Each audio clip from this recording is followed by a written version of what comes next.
We are the sum of what we do repeatedly. And Will, first, thank you for joining me. And second, with your success as a language learner and as a British YouTuber with a channel all in Mandarin Chinese, 我相信可想而知。好，那我们就进入到正题吧。what have you done repeatedly to achieve a very high level of comprehension and conversational fluency? No, thank you very much for the invite, first of all, Josh. I really appreciate it. The way we learn languages is, and the way we stick at learning languages is through the habits that we build. So the importance of building habits is really clear. And I think kind of my journey highlights that. So being really busy in medical school when I was kind of at the height of, my language learning, when I was still having to study, sort of 7, 8 hours a day of medicine, and then doing Mandarin on top of that, it was so important to have really, really good habits. So for me, I kind of made a habit of three things that I would do repeatedly, and that was input, output, and Anki as like kind of like my deliberate practice to like improve my vocabulary, etc. So every day I would have a set time, and I still do, where I'd sit down and do my Anki flashcards for the day. And then in the evenings, I would just switch all of my kind of leisure time where I don't know, maybe in the past I'd watch Netflix or something. I just switched it all to Mandarin Chinese, switched it all to like Mandarin kind of TV shows, etc., and reading in Mandarin and things like that. And again, that's something I've continued to this day. Another one of the kind of key habits that I found was really important is I've found that there's so much time during the day that we could be listening that we don't make good use of. So for me, I found that I had a bit of like a 15-20 minute walk to the lecture theatre that I would do most days to go and listen to lectures, etc. And I just started using that to listen to podcasts. And if you do that repeatedly for year after year after year, you're going to build up like thousands of hours of listening if you can stick at it for long enough. So I think it's just making these really, really small changes in your life. And then as long as you stick at it for long enough, you'll see really good results from what seems like a relatively small change or a relatively small investment of time on a daily basis. Yeah, definitely. And do you think of, so you mentioned those three buckets of input, output, Mm, and then Anki. What do you see the relationship between those three? Did you use mm, Anki as a form of output? mm. Did you view it as input because you're doing sentence cards as opposed to just individual words? Yeah. I don't know. That's a really good question. For me, I've kind of thought of it as separate from those two, but it's definitely a form of input. It's definitely a form of output in some ways as well. Because as you mentioned, kind of I'm sure we'll get into the details later, like the kind of cards I personally prefer to do are like kind of closed deletion sentence cards. And then I would kind of slightly alter the sentence based on like, the initial structure, swapping words in and out to try and practice my output without hopefully avoiding making any mistakes because I'm sticking so rigidly to that sentence structure itself.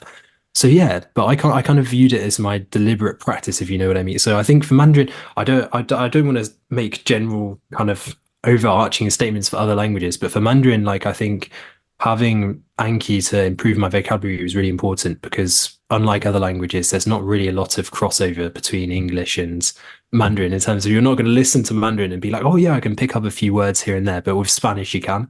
So it's kind of for me, it was really important to have that kind of dedicated set time if I'm going to kind of expand my vocabulary so that I can improve my input and output as a result of that.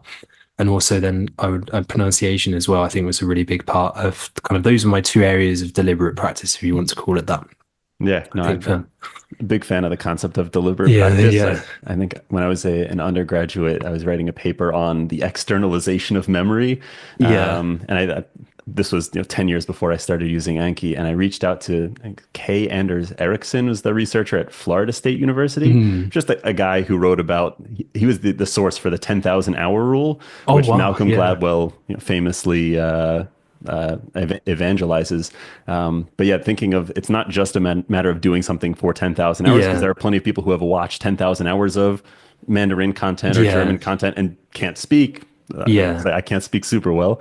So it's a matter of the deliberate practice and finding things that are Mm, at the edge of your abilities and pushing those forward. So it's yeah, mm, that's really definitely. great. And what would you say the time spent, or the amount of time that you spent in each of these buckets was, let's say, either Mm. as a beginner and then as things have sort of blossomed and you've gotten more comfortable?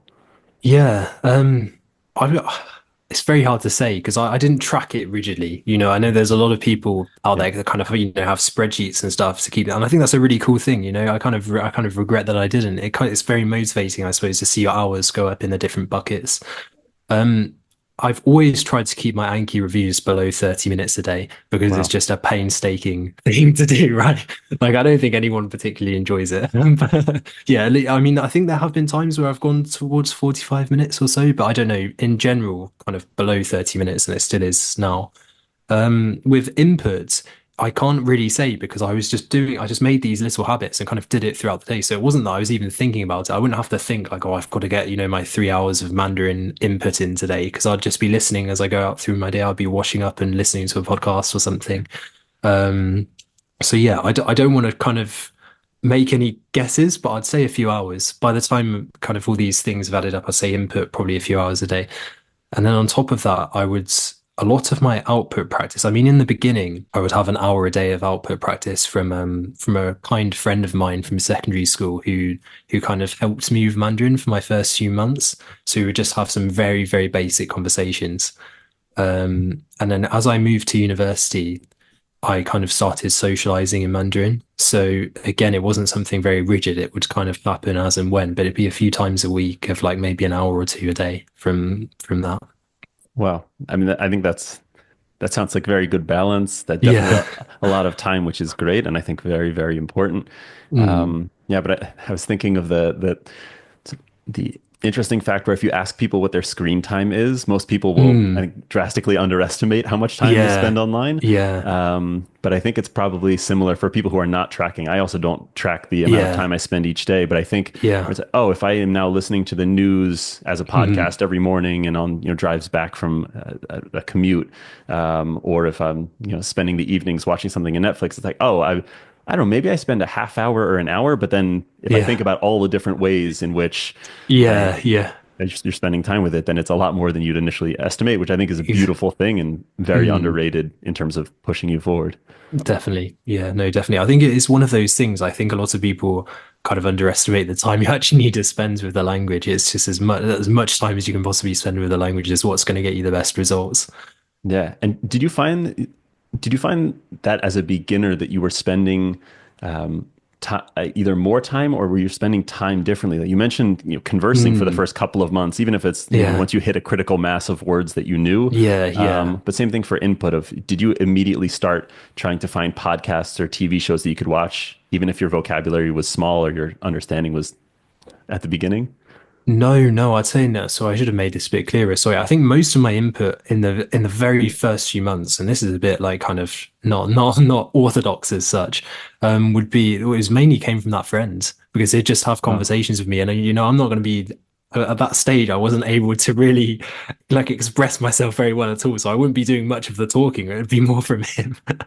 So yeah, I think a lot of input came from that. I would also try and find really slow videos in Chinese, like the kind of beginner content on YouTube for Chinese, and there's loads of that out there now. A lot more since when I first started learning Mandarin. It's been a real explosion over the last few years for that. So I'd kind of like watch those YouTube videos as well for input. But I think once I got like a decent vocabulary, and again, I don't want to try and put a random number on this because I'm not really sure, but I think at least 1,000 words. I would I found that I was able to start watching some TV shows and things, and then that's when kind of the input really took off. I think it's very hard in the beginning. Like we all know that we should be getting lots of input in the language, but for me personally, it's very, very frustrating in the beginning when you can't really watch anything and you're just watching these boring beginner beginner content. It's very annoying. At least that's what I found. So I found for me having those conversations coupled with kind of a lot of Anki in order to kind of build a basic vocabulary and then jumping into lots and lots of input would all that kind of works better for me.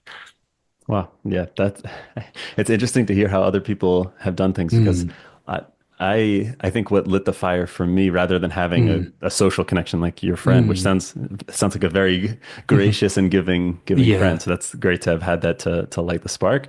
For me, it was having come across the Easy German YouTube videos. Mm, And mm. I hate the fact that they call themselves Easy German or Easy Polish, all of that, Yeah. because I think it belittles the quality of the work that Mm, they're putting in. And you're effectively, I remember as someone who had like less than 50, I knew less than 50 words, and that's, mm, I know German has a lot of overlap there, so mm. or there's a solid amount of overlap between German and English. But even still, the Mm, grammar, certainly as a beginner, completely threw definitely. me off. But I would watch these interviews. Sometimes I would watch them straight through and understand, 5%, but just trying to get Mm, used to how yeah. things sounded. And then other times I would go really, really intense Mm, in terms of pausing. Maybe I'd stay on one screenshot just as I'm just dissecting every single word yeah. that's there. But yeah, I mean, I think that I would have loved having more slow content, and I know that they have. Let's say the Mm, Easy German team has, and then there are definitely other resources as well. So I think that that's yeah, finding a way to match content that's interesting and really mm, sort of compelling and something you want to stick with, even if it's just outside of your reach is yeah, mm, I agree is very, very important. And I remember making the mm, switch to all podcasts being in German. Yeah, that was a mm, huge thing because it just unlocked so many more hours of mm, confidently listening and getting more in. Before we get to explore what I'm calling the black hole of English and more key habits in Will's journey to fluency, let's talk about the sponsor of today's video, italki. I highly recommend italki, and I've been using the platform for more than a year and paying for language lessons on my own. italki is an online language learning platform based around personalized one-on-one conversations and lessons with native speakers. Once you find the right teacher or friend, there is almost nothing that can get you talking as much and as quickly as conversations with a native speaker, and I have data on that for an upcoming video. That's why I've been using italki and highly recommend it, even unrelated to this video, since the platform is based around meaningful conversations and receiving real-time guidance from those who know the language best. If you really want to improve in another language, you'll need to start speaking at some point. I've tried using language exchange apps, I've tried using ChatGPT Voice as a tutor, but none match the progress and insightful feedback of one-on-one conversation. Plus, as you get comfortable with the language and a specific tutor, it can start to feel like speaking with just a friend, and then your progress really snowballs exactly like Will describes in his journey with Mandarin. Ja, vielleicht schwieriger gemacht hat, war, dass ich viele religiöse Texte gelesen habe. Und das ist nicht basiert auf modernischer Hebräisch. italki gets you to actively engage with whatever language you're learning, without the need to travel to be immersed, and they have teachers for more than 150 languages, almost certainly including the one that you're learning. As a husband and a father with commitments to my family and a full-time job, it is so nice to be able to schedule a lesson in German or in Hebrew in less than a minute just using my phone. And beyond the conversation itself, the italki teachers send over notes of what specific things I need to improve on or corrections of mistakes that I've made. Click the link in the description down below to begin your language learning journey. For the first 50 people who use my link, buy $10 and you'll get $5 for free after your first italki lesson. To use my exclusive promo code, ONEWORD5, and a big thank you to italki for partnering on this video. How do you think that people in general should think about independent time versus mm, shared or social time when it comes to language learning? I know we are on the internet, where many of us may be a bit more introverted, but what do you think mm, that balance should be between independent versus social, whether with native mm. speakers or just with other students? Oh, I think it's really hard, and I think it kind of changes with the different levels. So for me, why I was able to have that kind of social relationship with my friend because we were already friends. So, there's nothing embarrassing about me having a bit of a mess up in Mandarin in front of him. And he was more than so we kind of had an agreement where I taught his little sister maths and he he helped me with Mandarin. So there's kind of a give and take there that worked really well in the beginning, and then later on I moved to language exchanges and then kind of socializing. Those were kind of three steps I took. Now I really understand that there's a lot of people that are very very introverted and kind of are relying on an almost all input approach because they're very scared of socializing in the language, which I completely understand. Um, so yeah, I think at that point, my recommendation personally would be wait until you're pretty confident you could basically have a conversation and even start by trying to speak to yourself in the language. So you've got a little bit of confidence and then going on to socializing, etc. So yeah, I don't think everyone has to take the approach that I took and, start from the very beginning. Doing that, especially if you're introverted, because you don't want to have too many negative experiences with kind of output, because otherwise you're going to be very, very scared and it's going to get worse every time. So if you have one embarrassing mistake and then you're for someone who's very introverted, that may result that they never really want to kind of give that a go again. Yeah, that makes a lot of sense. Do you feel like that initial couple of months was a bit of a Mm, training ground for you of mm, having somewhat of a as much as I don't like the word safe Mm, space, but like I really mm, mean training ground in the sense that when you're with someone who's able to spar with you, whether it's like yeah. fencing or verbally, like you're going to get knocked down, you're going to get the crap beat out of you physically or linguistically. What role do you think that that played in terms of being able to then converse with, let's say, out in the real world? I think it really helped. I really did help, and I always give credit to Ryan every time I have an interview because, yeah, I think it really did. And I understand that not everyone has that opportunity that I had, but it did really help because it just gave me the confidence. It's just a case of like, it's like, oh, I can speak a little bit of Mandarin, and it's okay. Like I'm okay having a conversation. And then once you get to that stage, it's very easy to kind of find friends once you've, as you mentioned, you've gone through that training phase. And I coupled that with a lot of speaking to myself as well to try and like, practice things just so that I could get them off my tongue really easily when I'd go into conversations. So no, definitely, I think the training ground as such played a massive role, and then gave me the confidence to try and find language exchange partners, and then keep working my way up. Yeah, absolutely. And I remember from your interview with Rita that you had mentioned this concept, as you just alluded to before, of uh, speaking to yourself, whether that's Yeah, like entering a room and then pointing around things within yeah, the room, or yeah. I don't know. Yeah, if you can talk to that process and how you think it helped you with skills and then also potentially Mm. confidence. Yeah, definitely. I kind of see speaking to myself as almost like practice for the real world. And also it helped me with thinking in Mandarin. Like it really helped me with kind of trying to make a switch where I'd like could have my thoughts in daily life just be in Mandarin.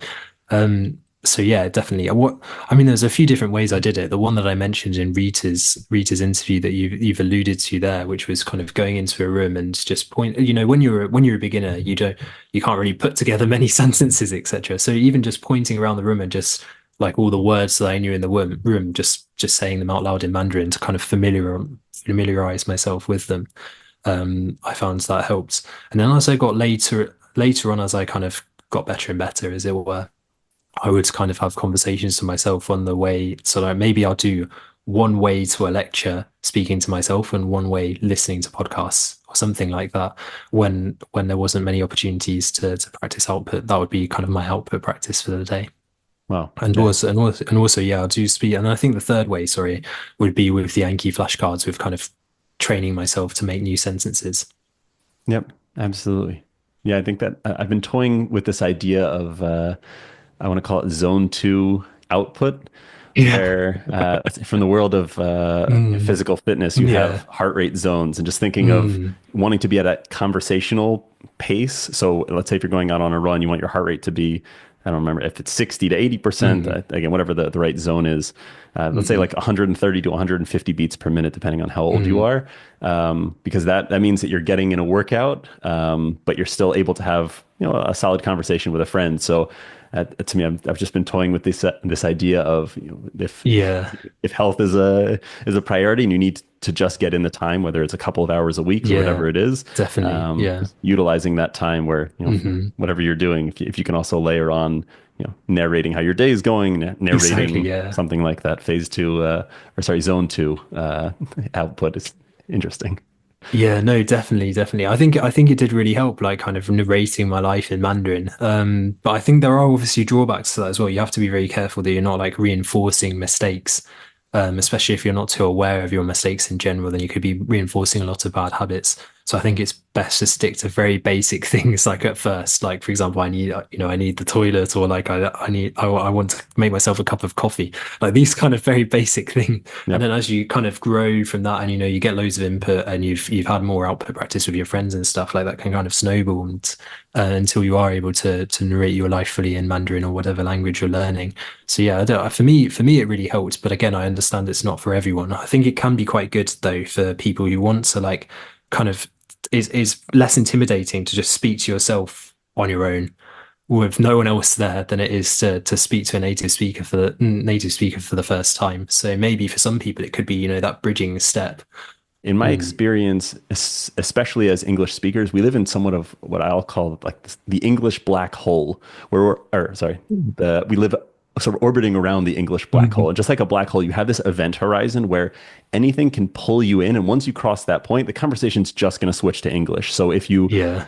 if you hesitate too much, or if your pronunciation is a little bit off, or you say something that's a little bit odd in the language that you're trying to speak. So for me, if I'm speaking in German or if I'm Mm. trying to speak in Hebrew, then Mm. I think usually out of sympathy or kindness, people just say, you don't just say it in English. It's fine. We'll get through the conversation. Though as a language learner, that is Mm. a bit of a challenge. Where do you find your experience in Mm. sort of operating around this English black hole? Did that come up with you in Mandarin, or do you have Mm. any sort of tips for how to become so great that this is no longer an issue?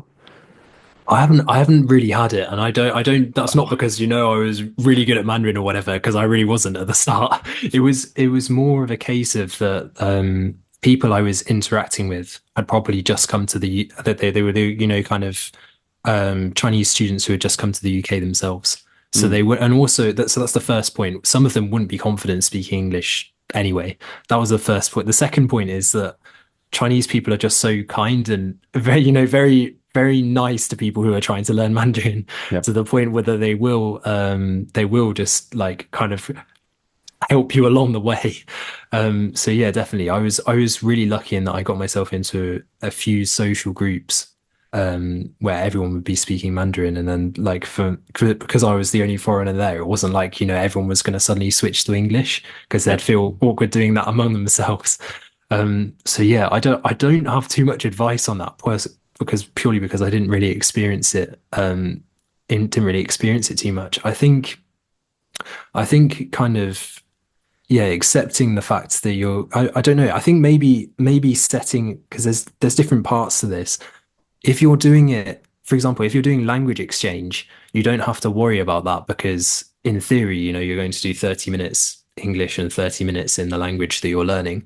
So then there's kind of some clear rules in place. I think the problem more comes to, as you've mentioned there, like the social activities where it's like, well, we could do this in any language, like as long as both of us can speak it. So it becomes a lot more difficult. Yeah, I think in that case, maybe language exchange or like kind of tutoring, etc., would kind of solve that problem, because then you don't have to worry about it. And then once you've done enough of that to the point where you can confidently have a conversation, and you're at the point where hopefully no one's going to go push you into the English black hole, then then it should be fine.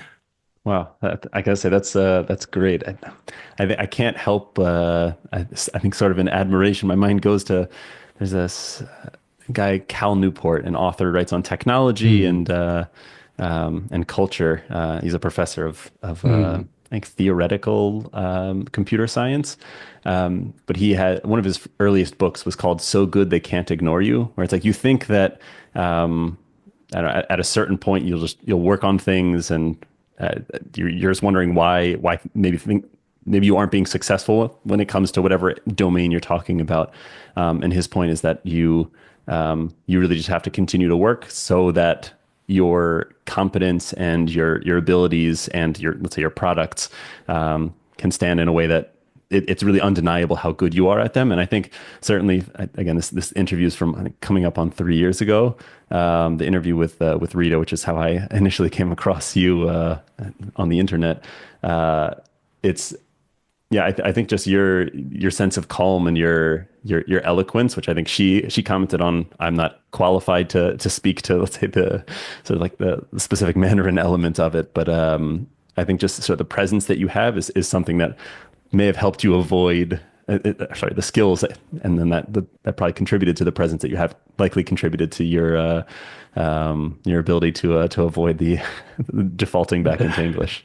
No, no, I think you're too kind. You're too kind. I think it was more of it is because of like I built up that confidence over time because I had these safe social situations to work in until I could get my confidence up to where hopefully it would be more avoidable the English black hole. But it definitely wasn't like, from the start, I was like, oh yeah, I can speak Mandarin and no one's going to want to speak English to me. I would imagine if I was to go back and ask my friends now, when I had been learning Mandarin for 6 months, were they frustrated to the point where they just want to switch to English? I'd imagine I'd ask a lot of them. They'd be like, "Yeah, but we wanted to help you, so so we didn't switch to English." So yeah, I don't, I think it's more of that, if I'm honest. Well, still, I guess I feel like the results speak for themselves. So I guess either way, that's Yeah, very, very commendable.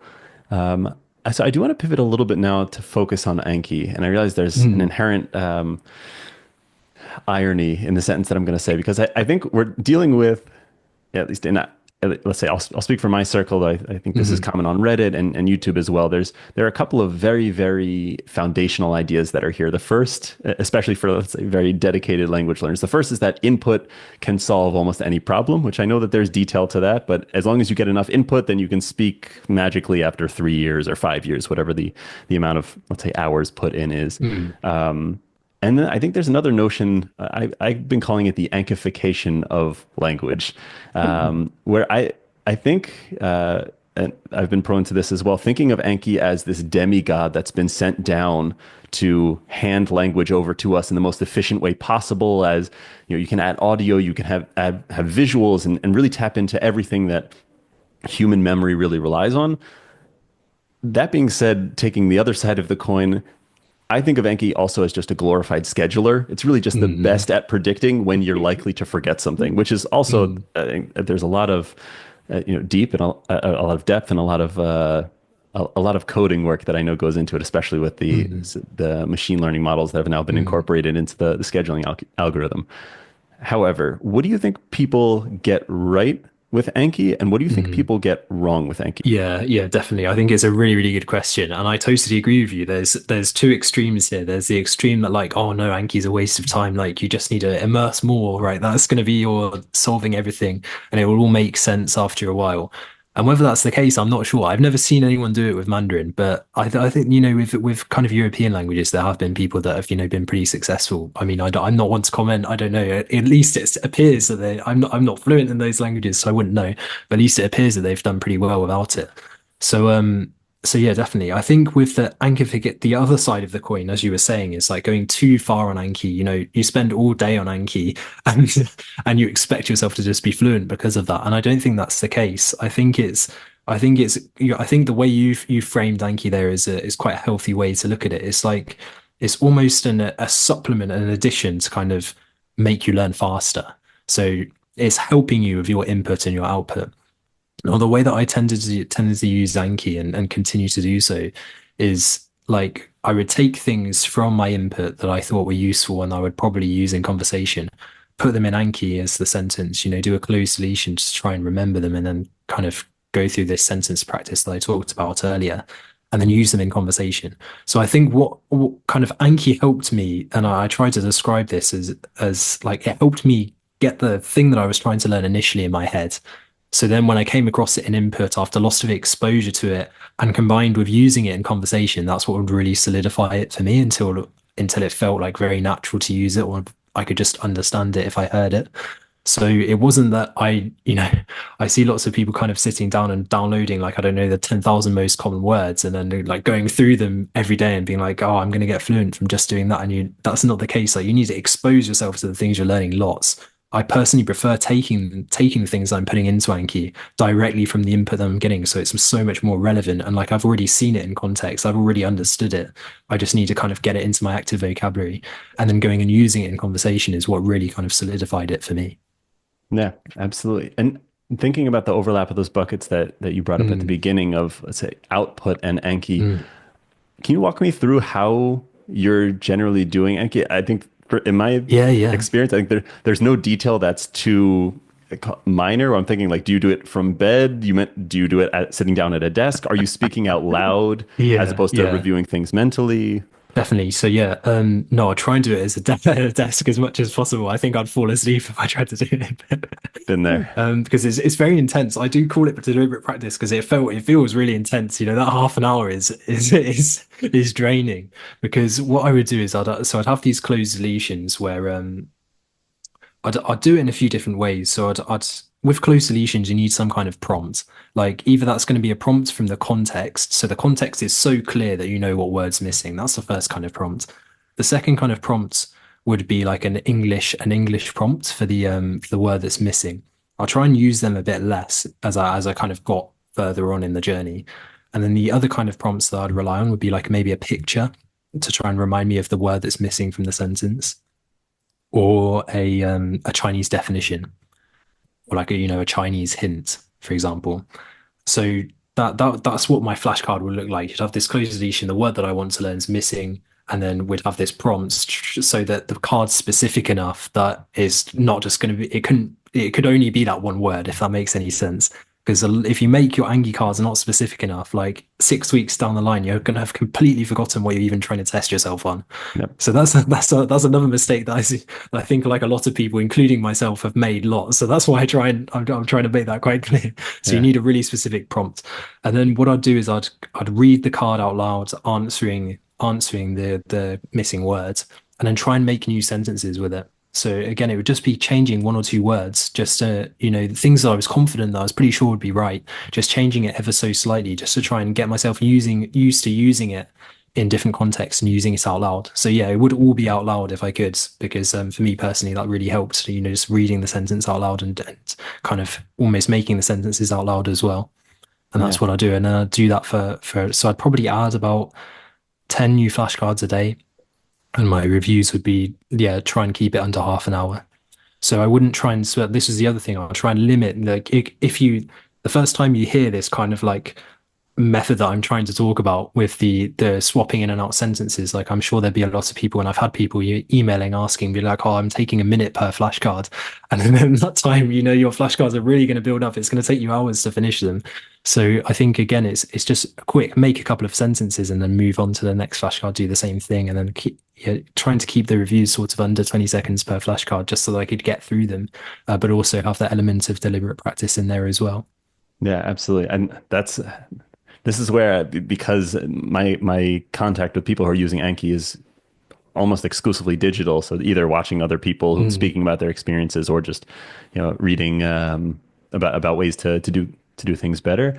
I think hearing your perspective, and again, hearing that perspective in the context of, again, the other interviews that I've heard from you and our conversations, it's, I think, fascinating, and just seeing the different things that get trained. I know on my end, mm, looking back at the average review time that was there, I found this is one of the reasons that I started a YouTube channel, is because I yeah. thought, I've got, I don't know if it was 400 or 500,000 Anki reviews across mostly Mm, language learning, but also some other coding, some other science and conceptual things. But I looked at both the accuracy in terms of response time, and then mm, also how the response time changed over time. So in terms of accuracy, I found generally that um, I also find that Anki is very, I'm usually not sweating by the end of it, but again, it's yeah. high energy, high mental load, Mm, as an activity. But usually if assuming that I'm answering honestly and answering correctly, whether or not I knew the card, if I answered within, let's say, 4 to 5 seconds, as opposed to closer to 8 to 10 seconds, the shorter mm, my answer, or the shorter or less time it took me to answer, my retention was better. So I knew words better mm, if it was more of an mm, immediate answer, which I thought was good for that automaticity that oftentimes mm, people are looking for in language. I think, I took 6 years of Spanish in middle school and mm, high school, and thinking of, even after all of that time, the friction that was there anytime I would mm. try to speak is so different from when I'm having a conversation with my wife, and she says, how do you say that word in German? And then I'm the one who can jump forward with it, really Yeah. exclusively based on Anki reviews, and just Yeah. knowing that Yeah. intuitively, if it's there, it's there.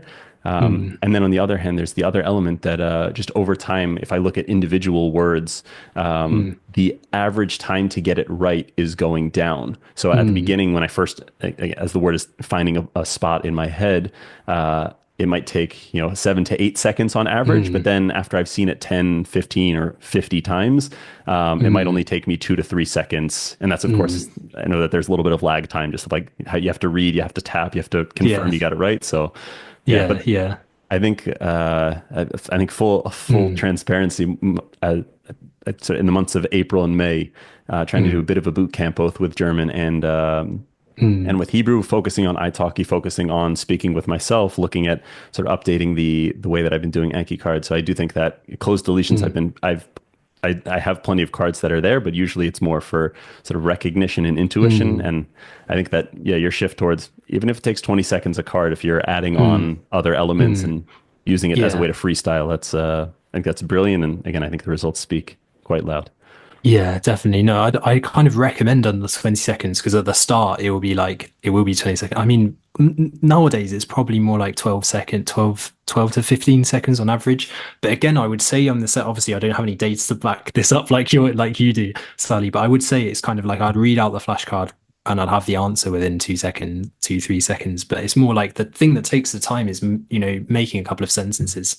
But definitely, Anki's helped me so much in the automaticity aspect of it, as you've already mentioned. I think it's really useful for that to try and, being able to recall things quickly, which is a really important part of language learning, which is why I like Anki because it generally is. A lot of people really struggle with like they'll get stumped in a conversation because they just suddenly can't recall a word. And Yeah. then you might dip into the English black hole if that happens. So no, definitely, I think that's where it really comes in. Yeah, absolutely.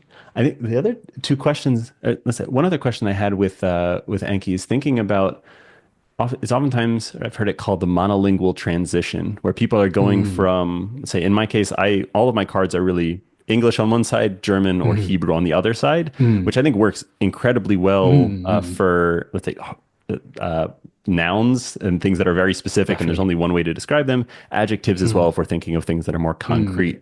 But especially when you get into more conceptual and ephemeral ideas like mm, love or mm, kindness or something like that, I definitely understand that understanding mm, the German word for kindness with an explanation that's in German will give me that more mm, nuanced and more like connected view of it. Where do you stand on how you generally, whether it's with Enki or in general, what you prefer mm. to do for translations versus not? Yeah, I mean, most of my cards don't have translations, but again, I think for things that are very as you mentioned there, things that are very concrete, having like an English prompt is just easier and it saves me more time. So Yeah, that in that case, I'd just go for it. I think for a lot of it, I tried to keep them in Mandarin and have the context as the prompt if I could, but that's very difficult to do. A lot of the time, you will have to add on like the English or the Chinese to make it really make sense so that it's specific enough. But having it all in Chinese again was to, as you mentioned, try and get the nuances because there's the nuances in terms of like the meaning and the definition, and there's also the nuances of how it's actually used in context. So there's loads of different, verbs in Chinese and stuff. If you were to just learn the English, it wouldn't quite make sense. You kind of need to see it in context. At least that was my experience. So yeah, I think that's kind of where I'd go with that. yeah. Okay, yeah, that's fascinating. I think Mm. the other two questions I have are first thinking about character-based languages. How Mm. did that factor into your journey, and what role did Anki play there? Because Mm. I'll open it up with that and see if I have any other follow-ups. Yeah, no, of course, of course. I think first of all, I have to make it quite clear I'm not very good at writing in Chinese, and I've never really tried to, really go really deep into characters to the point where I can just write everything out by hand, perfectly without having to kind of look anything up, etc. Because the way I use Chinese in my life doesn't, and even like I'm going to China to stay for 4 months. I don't expect and going to study like in a university there as part of my PhD. I'm not expecting writing to play a big role in that because everyone just types and I got good at typing, so it was fine. And I got good at reading so yeah, for me personally, I didn't find there was a need to do that. So I just want to make that really clear before I go any further so that, because otherwise I'm going to get a lot of comments like, oh, you can't write. Why do you have any authority to comment on this? So yeah, no, I think for me, I got quite good at character recognition from just doing lots and lots of reading and also doing the flashcards with Anki. That's kind of what really helped me. But yeah, for some people, it can be really helpful to kind of go into the radicals of the characters, work out how they're built up, use mnemonics to try and link the radicals together and try and learn them that way. And in future, I'm toying with the idea of like, well, maybe I should learn to write, like just to, really understand the language in terms of the fundamentals of how it's built up. And if I do that challenge in future, if I do, I'll put it on YouTube. I would probably go about using Anki to kind of learn the radicals that make up the characters and also then learn characters um, and use mnemonics to try and link all of that together with Yeah, the stroke order, etc. yeah, that makes a lot of sense. Yeah, a friend of mine, I know this isn't character based, but I'm thinking of, to your point of Mm, using writing as a way to achieve and also demonstrate mm, mastery in a language. mm, A close friend of mine, um, he speaks Hebrew very, very well, mm, but he also writes. he writes short stories, but then also poetry. And I'm yeah, if I'm focused Yeah. on data and all of that, like I love literature, and I love, let's say, the arts and creative pursuits. Mm. I am not a poetry guy by any stretch of the imagination.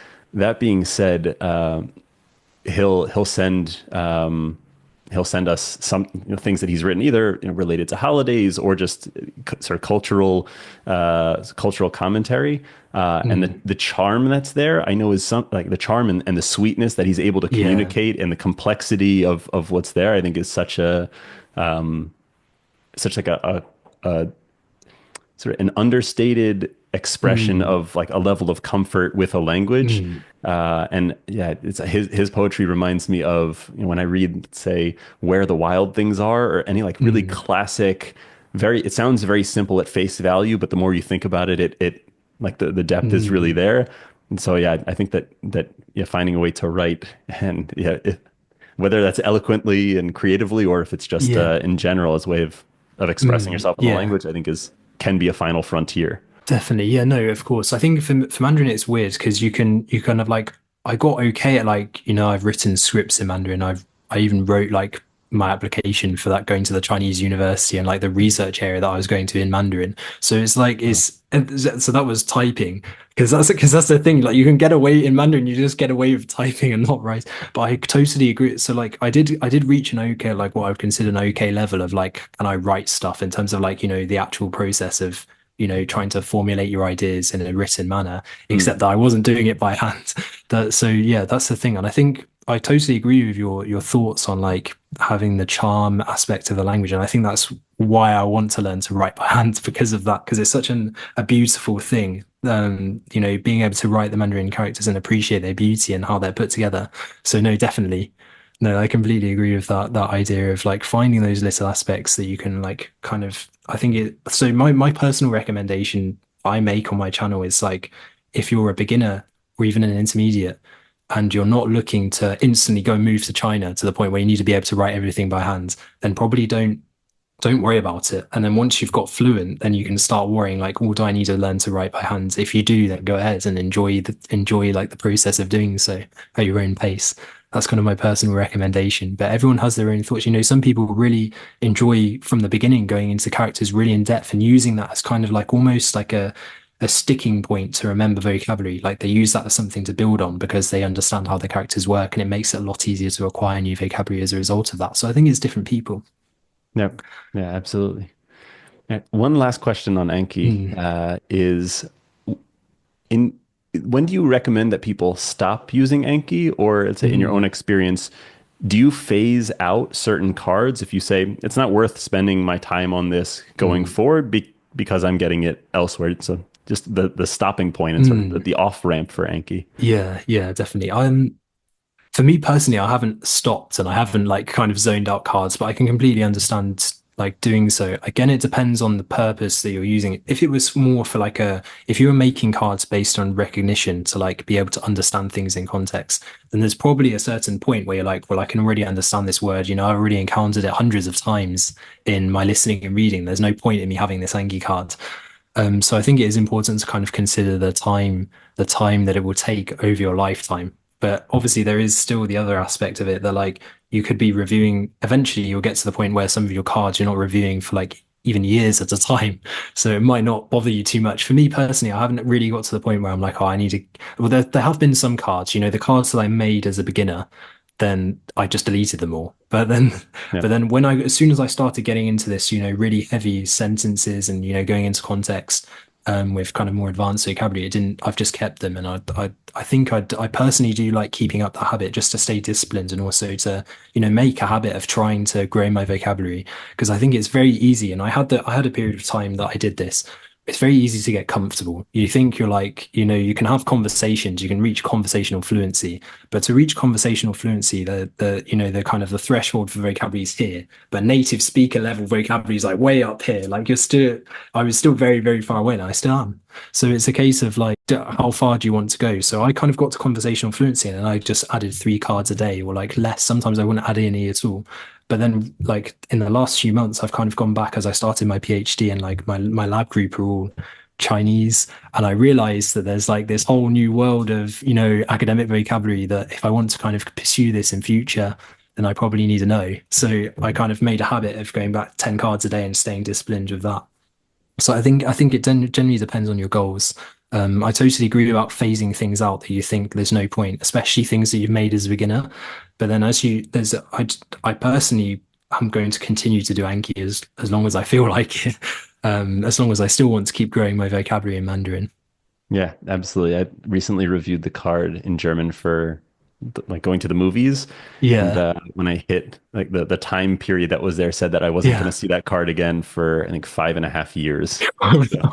so yeah, there is that Yeah, element of yeah, things being phased out yeah, automatically yeah. by Anki. Automatically, yeah, Yeah. yeah, Um, definitely, definitely. and then on the other hand, I also have Mm, like I have one Anki deck that I built to learn mm, this and this isn't language learning, but it's there are mm, 110, they're called I'm not French, but I think it's Messier mm, objects that are in the night sky. So it's things that this guy in the middle of the mm, 1700s was like, I don't want to confuse this with I think it was comets because he was really looking for mm, comets and he kept finding all these smudges as he was going. So, mm.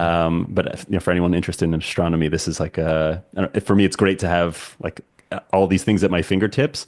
I keep thinking like, I should get rid of these cards because like, yeah, I'm not working as an astronomer. I'm not really, I live in a city, so light pollution means I can't see most Yeah, of these things. But then when I think it's like, it's 2 minutes a day if I add up the time that I'm definitely. spending on the cards. Mm. So yeah, it seems like it's worth it. Definitely, definitely. No, I think that's the other thing I read. I can't remember who it was by, but there's a couple of figures that like kind of have written extensively about Anki and having a personal SRS system in place to remember everything. Well, not everything, but you know what I mean. And I think his calculations from like the analysis of his data is that like over 10 years, I think it would add up to about 10 minutes a day per flashcard. That was, sorry, 10 minutes over 10 years per flashcard, which isn't a huge time investment. But then again, you've got to be careful that you're not adding things that aren't useful as well. So it's a real fine balance. Like I think for you, like that sounds great. Like that's something you're really interested in, and it's very clearly something that you still want to keep. So there's no need to go with a small time investment. There's no need to kind of get rid of it. But then at the same time, once you've got to like an intermediate, advanced level in the language, then it's a choice. Like if you see something and the time period isn't like, as you mentioned, 5.5 years, if it's saying like, oh, you're still going to see this in a couple of months, then it might be worth deleting. It's just finding what works for you, I think, with that. Yeah, absolutely. And one other question that just jumped to mind as Mm, well is how many pre-made cards do or did you use mm. versus cards that you made on your own? I know that that's a big debate because people wonder if it's worth the time investment. Yeah, yeah, definitely. So I didn't actually use any pre-made cards, which is like everyone's gonna be like, Brilliant. wow, how did you? So yeah, I personally didn't because I really liked this, and I still do really like this idea of taking things from context, from things that are relevant to me, and trying to make it as personalized as possible. I think the problem I see with pre-made decks, there's a few, is that, and that's not to put anyone off them. If they're working for you, stick at them. They're like, I'm not going to try and say that you shouldn't. For me personally, the things that I found that didn't work with pre-made decks are one, like the vocabulary that you're going to encounter in that pre-made deck. If you haven't seen it a few times in context and input, it's not going to make sense, and you're not going to remember it very well. In general, in my experience, the other aspect of it is it's not very personalized. It's going to be if it does happen to have example sentences, it's going to be a random example sentence that you've probably never seen before that could have new words in it as well. And that's the other thing. Like if we can keep to like the minimal information principle with Anki flashcards, like you want to be learning one new thing per flashcard, not 10. So if you've got some example sentences that aren't like at the right level for you, that's going to cause a bit of a problem. See, but then I totally understand the other argument, which is everyone saying like, oh, I don't have time to make, flashcards. But I think for me personally, it really doesn't take much time. I just kind of like, keep Google Doc of like example sentences that I'm just like quickly type in, or even just a word that I quickly type in, and then I can come and copy and paste that into Anki really fast. And there's Yeah. there's plenty of ways to automate this kind of process. So if you're more technologically advanced than me, there's like Notion to Anki, for example. Like there's a few other tools out there that like yeah, that can kind of like automate that process. So I personally recommend make your own, but I'd understand, especially as a beginner, if you just want to build a basic vocabulary, then maybe a pre-made deck could be the way to go. Yeah, no, I definitely hear that, and I definitely understand that. My inclination is to say the same thing. I think Mm, of I think 85 to 90% of the cards that I've made Mm, were also just done by hand as I was going immersing, or I have mm, as I was reading, I would just have a blank note card and I'd mm. write the word on the note card, and or I'd just collect 40, Yeah. 50 words per Mm, sometimes per day. It was rough yeah. at some points, especially if I started a new book or a new sort of Yeah. topic Mm, of reading. But yeah, and then mm, I would sometimes use pre-made decks just to try and get a sense of like, okay, what common words or what things are mm, useful that I just haven't come across on my mm, own, and then you plug up those gaps as you go. I want to shift back to speaking and mm, output for a moment, just to try and get an mm, understanding of your experience and your recommendations for people who feel like they're on the cusp of speaking. And I know that mm, that can take place really from at any point, from day one all the way mm, to people who have been, mm, let's say, I'm only going to immerse for 2 years, and then I'll start thinking about mm, outputting, speaking, mm. or potentially traveling. What would your recommendation be in terms of trying to schedule that process of going? So thinking of like if you had to build a curriculum for someone who you can figure out what Yeah. different sort of levels or personality types as well, but just Mm. thinking what curriculum would you recommend? Of you want to start speaking, here's where I'd start. Definitely. I think it depends on it also depends on financial situation as well. So if you're like me and you know you're a poor student, you don't have lots of money to invest into into speaking, sadly.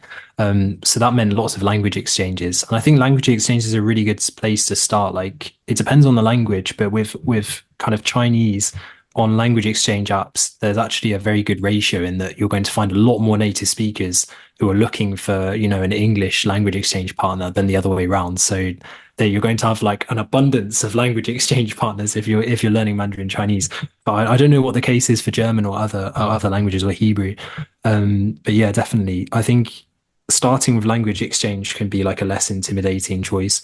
If you have the financial capacity to do so, then like doing some tutoring, having some like one-on-one tutoring could also be good because then you're getting a full hour of like just the target language. So it's more kind of time efficient. But again, it depends on your financial situation. I think it's just a case of like maybe having a few set again, it's a habit building game, isn't it? Is if you've got a few times a week where you've already booked language exchanges or you know tutoring sessions in advance, starting from there and then doing that for a while and then trying to make friends in the language. Because I think the thing that really helped me get okay at speaking Mandarin was what I like to call active immersion. Like is a I don't know whether that's a good term for it, but kind of this like immersing in a social situation, you know, where you're active. Because if I'm immersing with a book or, you know, with a movie, in theory, I don't have to respond. But in a social situation, you do. So it's very active because a lot of the time, like I've noticed this with some of the people that I help with Mandarin or like, you know, with people that I teach Mandarin, etc. They'll be like, oh, they'll listen to something and they'll be like, oh, I've understood. And then we'll talk about that thing in Mandarin and we'll break it down sentence by sentence and ask, you know, some comprehension questions like, oh, where did this person go? Like, and they won't have understood. So that's one of the real great things about socializing is that you really have to understand because you're on your a second later, you're going to have to respond to what that person's just said. Yeah, that I think makes total sense, and that context I think is also a very helpful differentiator for where you're at Mm, mindset wise as well. Because let's mm, say if I'm doing Anki, whether it's at a desk or if I'm like sitting on the mm, couch or lying in bed and doing it, mm. the level of mental alertness, I might be able to Yeah. answer the question, but it's very different from if someone is looking you in the eyes and you're having a conversation and you now need to respond back. Yeah, It's yeah. yeah, it's a different level of like I need to not only throw the ball, I need to be able like ready to catch it and Yeah. maneuver it and all of that. No, I think that's such a good analogy for it. Yeah, definitely. You have to always be on your toes, ready to send that ball back where it came from. Yeah. Which is tiring, you know, when you start doing that at the beginning. Like, luckily, that when I first started doing that kind of activity, I was probably intermediate level, and I hadn't been learning Mandarin for too long, like probably over a year or so. So at this point, I was still very much, in this kind of, oh, this is new, I'm really enjoying it. But then like as time goes on, you will find that tiring. Like if you're working in English all day and then you suddenly do 2 hours of socializing in your target language, where you're always on your toes and you don't want to mess up. It can be tiring, but I think it really, really helps because that's kind of the situation you would be in if you were living in the country. So having that kind of exposure to that, I think is really helpful. Yep. And do you think that for someone who's going to be doing either a language exchange or tutoring, again, financial either decisions Mm, or means that are there, mm, um, especially at the beginning, would you recommend trying to go more of like the rote basic conversational things like I need a blank and then just doing mm. that enough times until you are comfortable to move on to the next thing? Or do you recommend doing that on your own and then trying to bring some more of like an engaging thing? What would Mm. your recommendations be? My recommendation would be try and move the kind of rote kind of stuff onto Anki and deal with it there. And then hopefully use this conversation to kind of bring up all that you know. So like I think it can be helpful to have some kind of structure, maybe talking about a set topic, and then you can go and listen to a load of content about that topic during the week, make some Anki flashcards on it, and then you kind of go into that very prepared. I think that could potentially be helpful. But for me personally, I think having free flowing conversations and tripping up a bit and then being like, oh, how do I say that? Can you tell me? And then saying the whole sentence again, almost like us pause and rewind and then do it again. I think that kind of can really help.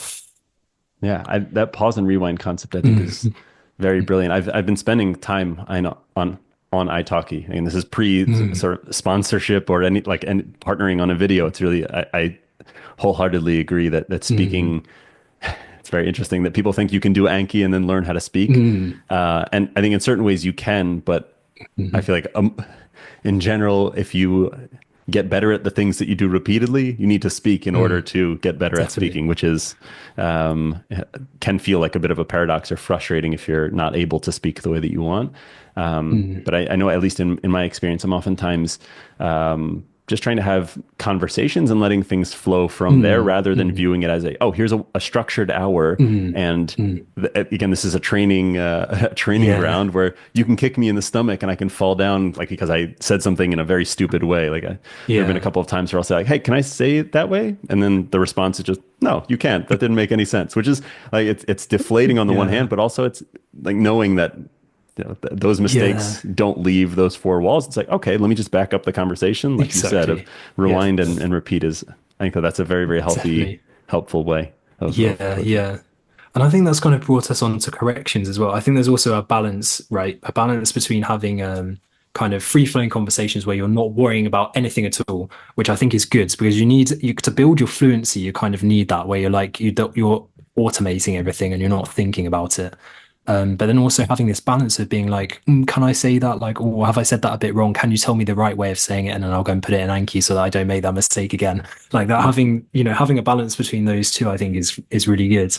Yeah, I think that's fair. And I think you also just bring up, I know we spoke about Anki a bit before, but Mm, finding the right pipeline to get things into Anki, especially if you're making your mm, own cards, I think that's very critical to, like you said, incorporating mistakes because I'm sure a lot of people can relate to this, that it's very easy mm, to make mistakes and not learn from them. It's to just mm, recognize you made a mistake and say, oh, I'll mm, think about that the next time I do it. But if you're not mm, putting up corrective guardrails, it's the same thing mm, in business where like if mm, you make a mistake on a project or in research, if you make a mistake and then mm. identify it, you need to fix it the one time that you made the mistake. But if you're not Yeah, also implementing some way of concretizing that correction, then you're losing valuable information. Probably the most valuable information as a language learner is the mistakes that you're making. definitely.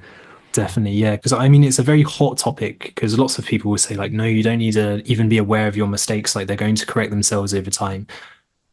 For Mandarin, I've never seen anyone do that. But I don't know. Maybe for other languages that have been, and I'm not aware of it. At least that happens a little bit for me personally. With enough input, you start to get in Chinese, it's called yugan, like your feeling of the language and Mm. your intuition of the language. I feel that comes with time after enough input and maybe some output, etc. Where you can just feel like, oh, that didn't quite sound right. Like, but I'm not going to make that mistake again because I feel that was wrong and I know what sounds right now. So Yeah. definitely. I think you can get a little bit of that. But I personally found, and this is my opinion, like, again, I don't have a disclaimer on this. I personally found for me getting a lot of people are not aware of the mistakes they're making in Mandarin, especially with pronunciation and especially with language with the sentence structure. So having a little bit of corrections, and that doesn't have to be a lot of time per week because you want to have lots of these free-flowing, stress-free conversations to build your confidence in the language. I think again, it's a form of deliberate practice where you're like kind of finding the areas where you've got a little bit of a problem and just fixing them then and there can save you a lot more time than potentially like keeping those bad mistakes the whole time, expecting that one day they're going to correct themselves, which they may not. Yeah. I don't know what your thoughts are on that, Josh. Yeah. I 100% agree with that. I've heard this both about social media and then also when it comes Mm, to, say, having a healthy marriage, is that you need to have 15 to 20 times as many positive interactions as negative mm. interactions. So it's like, let's say in a marriage, it's totally fine to fight. You need to find a way through it, but if you're not fighting, that might also be another interesting sign. We don't need to get into that now, but like, so if you have a fight, that the only way that that really becomes a problem is for every good day or good interaction you have, you're also having a bad interaction. And Mm, I think that that's mm. oftentimes, I mean, same thing with social media where you can get 50 good comments and then the one negative comment is the one that sticks in Mm, your head. And I yeah. think that a lot of people get stuck, myself included, in trying to speak, and to get through one sentence, I might get seven things right, but then I got three things wrong. Mm, I mm. made three mistakes that I was aware of, and that can feel deflating because the ratio isn't there of like, Yeah. oh, I'm progressing, and I'm also like, sorry, I know Yeah. things, which feels good. It's reinforcing, Mm. but then I'm also progressing because I'm correcting these mistakes. If there are too many mistakes, or if I'm being made aware of too many mistakes, then that's Yeah. also Yeah. that feels like putting out a parachute when you're trying to run forward. Definitely. So I don't think it would be a healthy idea to kind of go, right, I'm going to do, I don't know, four italki sessions a week. And every single time is just going to be every single mistake. Stop right there and then, right, Yep. you've said that wrong. Let's get that corrected right now. Like, unless you can take that mentally, which I don't think many people probably could, it probably wouldn't be a good idea. I think, as you're saying, it's a lot better to have this ratio where you're enjoying your interactions in the language and you're enjoying having this conversation, being like, yeah, I'm having a conversation. It doesn't have to be perfect. Like the goal probably shouldn't be perfection anyway, because not many non-native speakers are going to reach perfection. Like there's plenty of people who have lived in the UK for 40 plus years and they still make mistakes, and that's fine. Like we can understand them. So yeah, it's this balance of, am I enjoying what I'm doing and am I having positive interactions in the language, but am I trying to grow as well? I'm making a few mistakes, getting corrected them, and then growing as a result of that. Yeah, absolutely. And I think that the like the role of corrections is also interesting to think about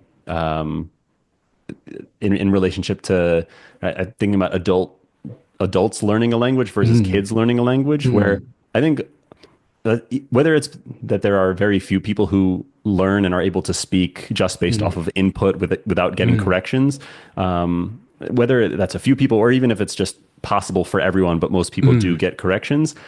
To me, it almost is like a secondary point where Yeah, it's how do you want to spend yeah, your time, because yeah. it could take you an extra year or two to get to a certain level of Mm, fluency or comfort speaking, but if you mm, are able to again find the right ratio that's there, so you're getting mm, corrections in a way that's helpful and not deflating, mm, you're the you're able to learn faster, and it's a question of efficiency as well, where it's, would mm, you rather mm, learn for 10 years largely based on input but still get this, mm, get to the same goal, or if you could shrink that down to 5 or 3 years, mm, knowing that there's concentrated effort, you need to balance the enjoyment and the, call it, mm. the mental load that's there, or the Yeah, emotional load that can be there as yeah. well. But it's yeah, same thing with kids. Like, I a 2.5 year old, and his seeing his language develop is very interesting. And like Mm, we try and have corrections in a way that are sort of fun and engaging, where it's not mm. just, I'm not just trying to correct you on your pronunciation. It's, whoa, look how much easier I can understand you. Look how like Yeah, just trying to also build him up, as there's that same yeah. sense of there is a right and more understandable way of doing things. Yeah, no, definitely no, and it's such a good point that you've made there because this is because I often get criticized like on social media for being like kind of I very much agree with lots and lots of input. I really don't, but sometimes because I make comments like, "Oh, I think we should be doing Anki on the side. I think we should be doing output like relatively early on. If you're a more extroverted person, and you're comfortable doing so. I think you should be getting a little bit of correction." I often get people being like, "No, no, like you should just be doing input, and you'll learn much fast." I think as you're saying, it's a question of efficiency. Like there probably are some people who could sit down and do loads and loads of input in Mandarin and reach kind of the same level that I've reached in Mandarin, that's fine. But for me personally, I want to reach that level as quick as I can. So it's kind of like I want to be having conversations and I want to be enjoying and I want to be immersing in the language. I want to be going to China and enjoying myself and not having a language barrier. That's the thing that you've got to weigh up. Like for some, if you're not happy with like doing activities that have high mental load, then maybe going pure input would be fine. But you just kind of have to expect that because of the fact that you're not getting the kind of like the things that we talked about in terms of memory and like cognitive load, etc., is probably going to take a lot longer because you're going to encounter the more advanced words that are a bit rarer that you still need maybe for your personal life. It's going to take you a lot longer to encounter them instead of encountering them a few times, putting them in Anki and then remembering it. So Yeah, yeah. absolutely. Yeah, I think that's that also introduces another concept that I think is very it's very seldom spoken about here. Like the efficiency is language learning is of course a value for anyone who's say, Mm, watching a conversation or listening to a conversation about language learning mm, or learning a language themselves. Um, but that is one part of a much broader life. So for me, definitely. I also care a lot about spending time with my wife and my Mm, son, and I care about running, and have mm, to I don't know, make a living, all of that. There's a lot of definitely. stuff that needs to be done. Definitely. And then I think, like you mentioned, your aspects of your future being able to are enabled by your understanding Mm, of Mandarin, which I think is great. And I think same thing for me here, whether it's mm, sort of family relationships based on German mm. or yeah, just the way that I want to spend my time. And yeah, it's efficiency in language learning is primarily about having a balanced life. Yes, definitely, definitely. Because I think that's the thing when people start putting numbers on the amount of input you need to get, I don't know, fluent in whatever language, it's an awful lot of hours. So for me personally, it's like I could be, I could be listening to Mandarin like 8 hours a day and just doing that full time. But then I've got all these other things that are going on. So if I can reach the same level but spend, a quarter of the time, for me, that's a really, and maybe I'd be better if I had just done the pure input, but I don't really care because the fact is that I've done it as efficiently as I could. So I think with language learning, the thing that you kind of have to think about is that like you can probably get fluent by any method, like any method that's being recommended across the internet, across the world, is probably going to get you fluent if you put in enough hours. So it's a case of how many hours do you want to put in? Do you want to do it Yep. really efficiently, or do you want to kind of like do it for such a long time and not? Yeah, it's a really difficult question. So as you're saying, having a balanced lifestyle is really important for me personally. So I don't want to be spending my whole day just learning Mandarin. Yeah, totally. All right. The last question that I had for you Mm, is what, in your experience, deserves more sunlight? So, what have you mm. done, or in your experience, what do you feel like you've understood that people don't ask about and that you wish was discussed more? No, I think it would have to come back to this idea of active immersion, that having lots and lots and lots of social interactions in the language, because with every language there's this underlying cultural kind of side of things. And I feel personally, just from watching, loads of Mandarin dramas and TV shows and, movies, it doesn't come across the same way as if you experience it in person. Like when you're speaking a foreign language, it's not just a case of like, is this correct? It's more a case of like, would a native speaker say it in this way? Is this culturally appropriate for me to say this? And I think this kind of comes from lots of social interaction, seeing how people deal with certain situations in the language. And I think that can kind of take you to the next level as such.